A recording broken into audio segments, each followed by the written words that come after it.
ఎంపిక ఈ పోటీకి మీరందరూ కూడా మీ మీ నియోజకవర్గం ఎమ్మెల్యేగా మీరు ఇక్కడ ప్రాతినిధ్యం వహించారు. ఈ మాక్ అసెంబ్లీలో మిమ్మల్ని అందరినీ మనస్ఫూర్తిగా అభినందిస్తున్నా. మరొకసారి మిమ్మల్ని చూశాను, స్టూడెంట్ అసెంబ్లీ అదరగొట్టారు. మామూలుగా నేను అసెంబ్లీలో కూడా వాచ్ చేస్తూ ఉంటాను, మీరు మామూలుగా చెయ్యలేదు. మిమ్మల్ని చూస్తే ఇదే నేను ఎప్పుడూ కోరుకుంటాను. అసెంబ్లీ ఒక ఆదర్శంగా ఉండాలని కోరుకుంటాం. చాలాసార్లు మా ఎమ్మెల్యేలకైతే నేను శిక్షణా కార్యక్రమాలు కూడా పెట్టా. కానీ చాలా తక్కువ సమయంలో మీ యొక్క ప్రవర్తన, మీ యొక్క ఇది చూస్తే వండర్ఫుల్ పర్ఫార్మెన్స్. మరొక్కసారి మిమ్మల్ని అందరినీ మనస్ఫూర్తిగా అభినందిస్తున్నా. ఈ సంవత్సరం మనందరం కూడా ఇటీవల కాలంలో మన ప్రధానమంత్రి గారు ఈ యొక్క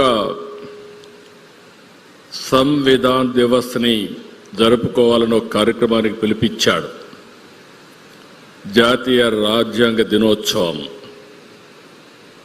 దీనికి ఎందుకంటే ఒక బాధ్యత రావాలి, ప్రతి ఒక్కరిలో ఒక చైతన్యం రావాలి, అవేర్నెస్ రావాలనే ఉద్దేశంతో ఈ కార్యక్రమానికి శ్రీకారం చుట్టారు. ఈ 1 గంటలోనే మనం చాలా విషయాలు మనం మాట్లాడుకున్నాం.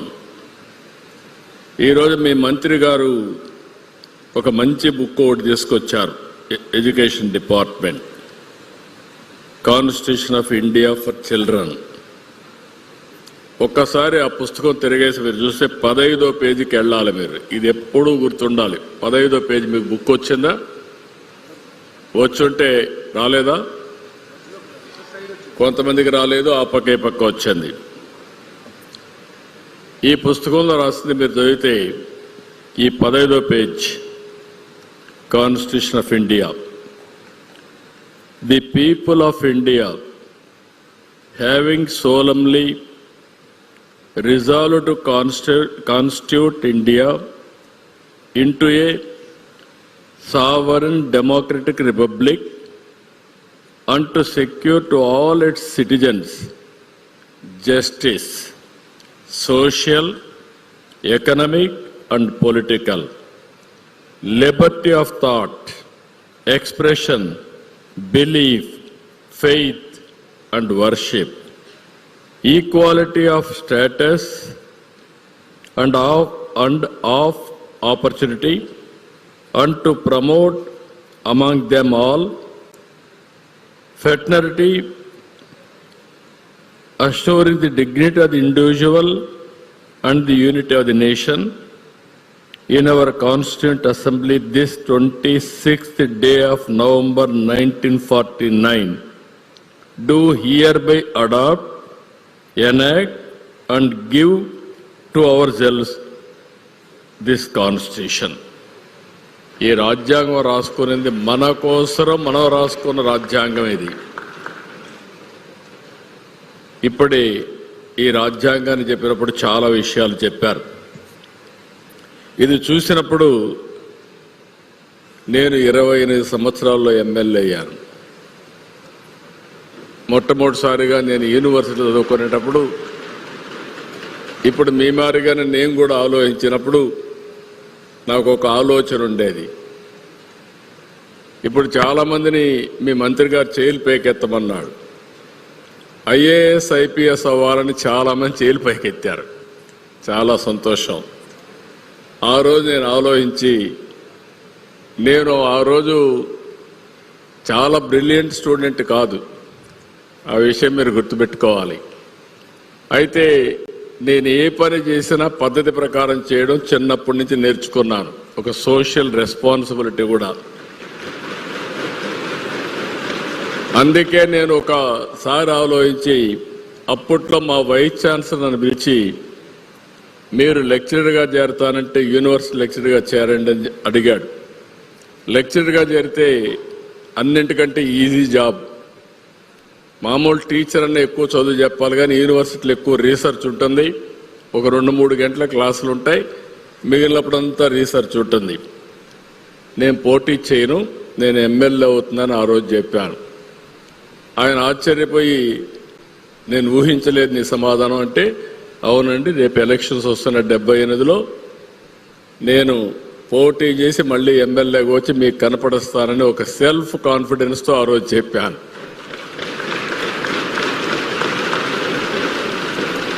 అక్కడి నుంచి ఒక ఆలోచన ఎందుకు వచ్చిందంటే, నేను ఎమ్మెల్యే కావాలంటే కాంపిటేటివ్ ఎగ్జామ్స్కి ప్రిపేర్ కావాలి.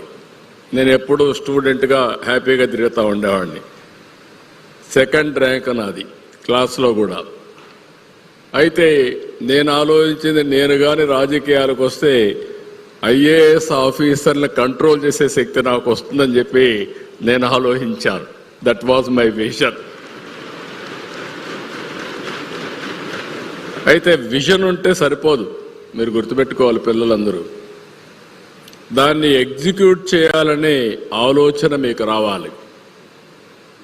నిరంతరం శ్రమ చేయాలి. అందుకే మీరు చూస్తే ప్రతి ఒక్కరికి సంక్షోభాలు రాకుండా ఉండవు. ఏ సంక్షోభం వచ్చినా, ఏ కష్టాలు వచ్చినా ధైర్యంగా ఎదుర్కోవడమే కాకుండా ఎప్పటికప్పుడు సరైన నిర్ణయాలు తీసుకొని ముందుకు పోతే అది సాధ్యం అవుతుంది. అందుకే ఈరోజు నేను 9వసారి ఎమ్మెల్యేగా అయ్యాను. అంటే 45 సంవత్సరాలు.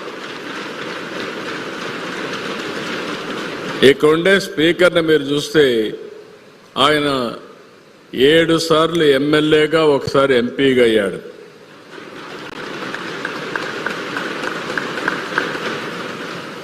ఇంకొక పక్క నేను 30 సంవత్సరాల్లో మంత్రి అయ్యాను. 45 సంవత్సరాల్లో ముఖ్యమంత్రి అయ్యా. 4వసారి ముఖ్యమంత్రిగా పనిచేస్తున్నా. అంటే ఎందుకు మీకు ఈ విషయం చెప్తున్నానంటే, అతి చిన్న వయసులో నేను ఎమ్మెల్యే అయ్యాను.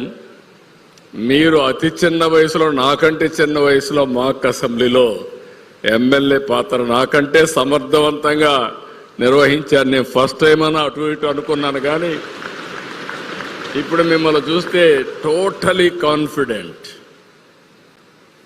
ఒకప్పుడు ఇంత కాన్ఫిడెన్స్ ఉండేది కాదు. ఈరోజు అలాంటి ఒక నమ్మకం మీ అందరిలో కనపడుస్తూ ఉంది, ఆత్మవిశ్వాసం కనపడుస్తూ ఉంది.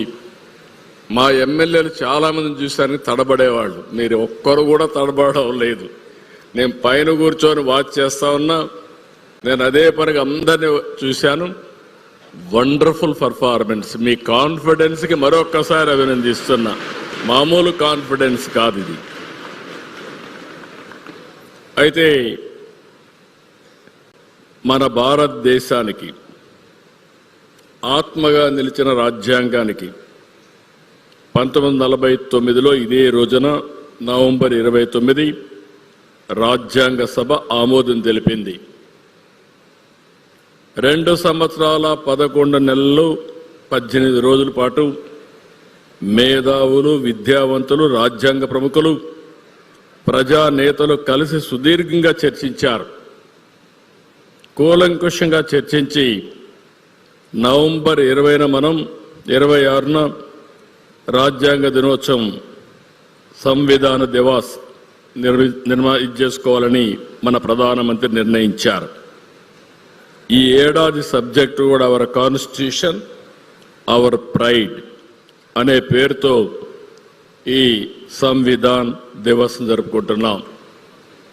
ఇక్కడికి వచ్చినప్పుడు మీ మంత్రి గారు చాలా యాక్టివ్గా, డైనమిక్గా ఉండడమే కాకుండా చాలా రెవల్యూషనరీ థింకింగ్ ఒకసారి చేస్తూ ఉంటారు. ఆయన మా స్పీకర్ గారికి చెప్పారు, అసెంబ్లీ మాక్ అసెంబ్లీ పెట్టాలి, అసెంబ్లీలను పెడదామని చెప్పి ఆయన అడిగారు.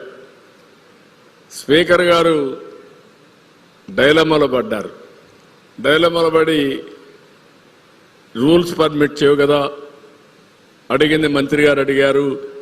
ఏం సమాధానం చెప్పాలంటే నాకు ఇన్ఫర్మేషన్ వస్తే నేను ఒకటే చెప్పాను, అసెంబ్లీలో ప్రిమిసెస్లో పెట్టుకోండి, కానీ అసెంబ్లీ అనేది ఒక శాంక్టిటీ, ఒక పవిత్రత.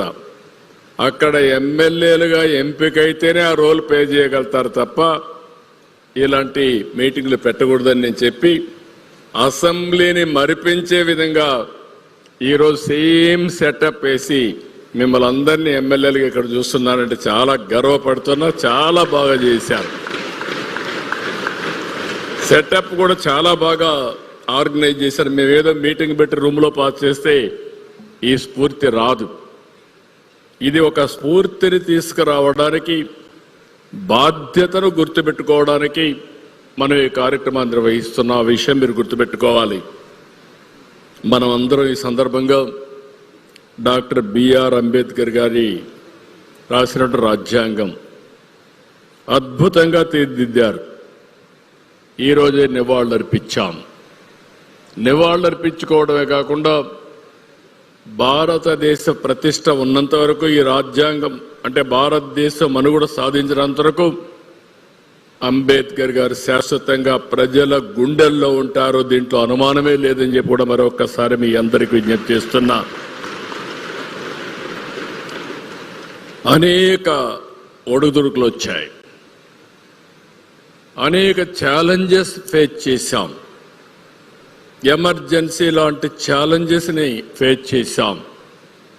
అయితే ఈరోజు రాజ్యాంగం మనుగడ సాధించగలిగిందంటే దానికి కారణం దాన్ని రాసిన విధానం అని చెప్పి కూడా నేను మీకు తెలియజేస్తున్నా. అయితే రాజ్యాంగం యొక్క గొప్పతనాన్ని ప్రతి పౌరుడికి అర్థమయ్యేట్టుగా చెప్పాల్సిన బాధ్యత, అందులో రాను యంగ్స్టర్స్ చెప్పాల్సిన బాధ్యత మనందరిపైన ఉంది. ఇది ఒక పెద్ద ఆయుధం. అయితే అంబేద్కర్ గారు ఒక మాట చెప్పారు, ఈ విషయం కూడా మీరు గుర్తుపెట్టుకోవాలి. రాజ్యాంగం ఎంత గొప్పదైనా దాన్ని అమలు చేసేవారు మంచివారు కాకపోతే అది చెడు ఫలితాలను ఇస్తుంది. ఇది రాజ్యాంగం యొక్క లక్ష్యాలను నీరుగారుస్తుంది. అయితే రాజ్యాంగం అమలు చేసేవారు మంచివారైతే చెడు రాజ్యాంగమైనా మంచి ఫలితాలు ఇస్తుందని చెప్పి రాజ్యాంగాన్ని రాసినప్పుడే అంబేద్కర్ గారు చాలా స్పష్టంగా చెప్పారు. ఇంకొక పక్కన మీరు ఒకసారి ఆలోచిస్తే అంబేద్కర్ గారు ఒక మాట చెప్పారు, నేను మీ అందరికి కూడా ఒక ఆయుధాన్ని ఇస్తున్నాను. ఆ ఆయుధం ఓటు. ప్రపంచంలో చాలా ప్రజాస్వామ్యాలు ఉన్నాయి, కానీ భారతదేశంలో ప్రతి ఒక్కరికి ఓటిచ్చిన ఏకైక రాజ్యాంగం భారతదేశ రాజ్యాంగం అని చెప్పి కూడా నేను మీకు తెలియజేస్తున్నా. మీరు నెక్స్ట్ ఎలక్షన్స్కి అందరూ ఓటర్స్ అవుతారు. 18 సంవత్సరాలు అవుతారు, మీ అందరికీ ఓటు హక్కు వస్తుంది. కొన్ని దేశాల్లో కొంతమంది బలహీన వర్గాలకు ఓటు ఇవ్వలేదు, తర్వాత పోరాటాలు చేసి ఓటు సంపాదించుకున్నారు. కొన్ని దేశాల్లో మహిళలకు ఓటు ఇవ్వలేదు, తర్వాత కాలక్రమేణా ఓటు హక్కు వచ్చే పరిస్థితి వచ్చింది. ఈరోజు సగం మంది ఎమ్మెల్యేలుగా ఇక్కడ మిమ్మల్ని చూస్తా ఉంటే మహిళలు ఉన్నారు. I'm very happy to see this. ఇప్పుడే మనం పార్లమెంట్లో మొన్నే ఒక బిల్లు పాస్ అయింది. చట్టసభలో ఎప్పటి నుంచో మేము పోరాడుతూ ఉంటే 33% మహిళలకు రిజర్వేషన్లు కల్పించిన ఏకైక దేశం భారతదేశం. మళ్ళీ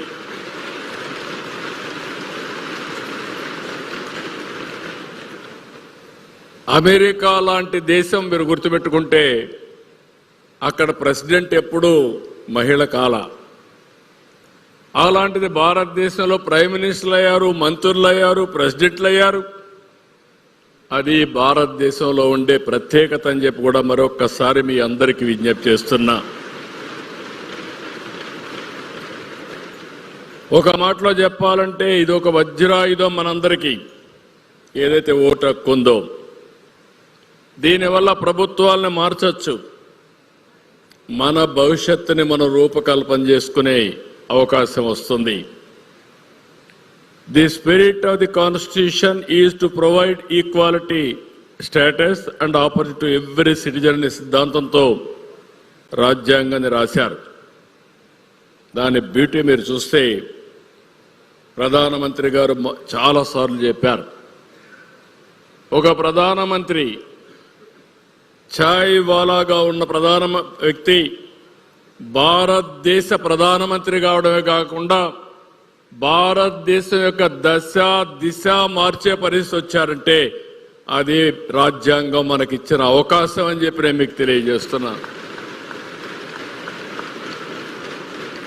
ఒక మామూలు వ్యక్తి అబ్దుల్ కలాం కనీసం ఆయన వర్షం వస్తే ఏం చేయాలనో తెలియకుండా చెప్పులుంటే అవి పైన పెట్టుకొని తడవకుండా పోయిన సందర్భం అంటే పేదరికానికి ప్రతిబింబం ఇది. ఆయన చాలాసార్లు చెప్పాడు, తినడానికి కూడా తిండి లేకపోతే పట్టుదలతో ముందుకు పోతూ నాన్ వెజ్ కూడా మానేశానని. అలాంటి సందర్భాల్లో భారతదేశంలో ఈరోజు చూస్తే భారత రత్న కావడమే కాకుండా ప్రెసిడెంట్ ఆఫ్ ఇండియా అయ్యి one of the most powerful president of ఇండియాగా నిర్వహించారంటే అది భారత రాజ్యాంగం యొక్క గొప్పతనం. ఇప్పుడే మీరు చూస్తే ద్రౌపది ముర్ము ప్రస్తుత రాష్ట్రపతి ఒక గిరిజన మహిళ ఈరోజు భారతదేశం యొక్క ప్రెసిడెంట్ అయ్యే పరిస్థితి వచ్చింది. నేను కూడా ఒక సాధారణ కుటుంబంలో పుట్టి 4వసారి ముఖ్యమంత్రి అయ్యానంటే అది రాజ్యాంగం మనకందరికి ఇచ్చిన అవకాశం అని చెప్పి మరొక్కసారి మీ అందరికీ తెలియజేస్తున్నా. అయితే ఇక్కడ మనందరం ఒకటి గుర్తుపెట్టుకోవాలి, రాజ్యాంగం మనకు ప్రాథమిక హక్కులు ఇచ్చింది, అదే మరి ప్రాథమిక విధులను కూడా ఇచ్చింది, బాధ్యతలు కూడా ఇచ్చింది. చాలా మంది హక్కుల కోసం పోరాడతారు కానీ బాధ్యత మాత్రం నిర్వహించమంటారు. అందుకనే బ్యాలెన్స్ కాకపోతే మనం అనుకున్న లక్ష్యాన్ని కూడా మనం నెరవేర్చుకోలేం. ఇంకొక పక్క మీరు గుర్తుపెట్టుకోవాల్సింది, దేశంలో ఏ ఒక్కరు కూడా రాజ్యాంగానికన్నా గొప్పవారు కాదు. అందరూ రాజ్యాంగాన్ని